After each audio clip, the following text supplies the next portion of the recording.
हिंदुस्तान हमारा, कहीं पे खेत बंजर, कहीं पे वादियां हैं, कहीं बेगौर लाशें, कहीं समाधियां हैं। कुछ पोतों की यहाँ पर 6-7 दादियां हैं, कुछ की हुई यहाँ पर कई बार शादियां हैं। कोई यहाँ बेचारा मर जाता है कंवारा। सारे जहां से अच्छा हिंदुस्तान हमारा, सारे जहां से अच्छा हिंदुस्तान हमारा। डी साहब बैठे हैं बिल्कुल माजरत के साथ के नेताओं ने है खाया, कुछ अफसरों ने खाया, पटवारियों ने खाया, गर्दावरों ने खाया। मुझको तो डर था ज्यादा खाएगा थानेदार, मेरा तो माल थाने के मुंशियों ने खाया। मुझको तो डर था ज्यादा खाएगा थानेदार, मेरा तो माल थाने के मुंशियों ने खाया।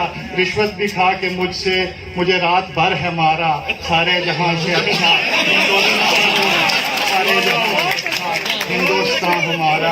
और डीसी साहब के साथ गिला भी है और पेश भी कर रहा हूँ, बात अपनी रख रहा हूँ कि इलेक्शन ड्यूटियों में रगड़ा गया तो टीचर,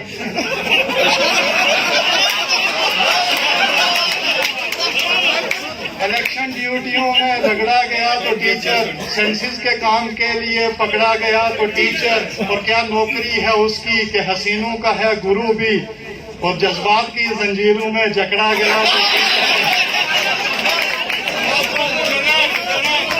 इलेक्शन ड्यूटियों में रगड़ा गया तो टीचर, सेंसिस के काम के लिए पकड़ा गया तो टीचर। क्या नौकरी है उसकी कि हसीनों का है गुरु भी, और जज्बात की जंजीरों में जकड़ा गया तो टीचर। मेमार कौम को है मालिक तेरा सहारा, सारे जहां से अच्छा सारे जहां से अच्छा हिंदुस्तान हमारा। आप सबकी मोहब्बतों के लिए और शफकतों के लिए बहुत बहुत शुक्रिया।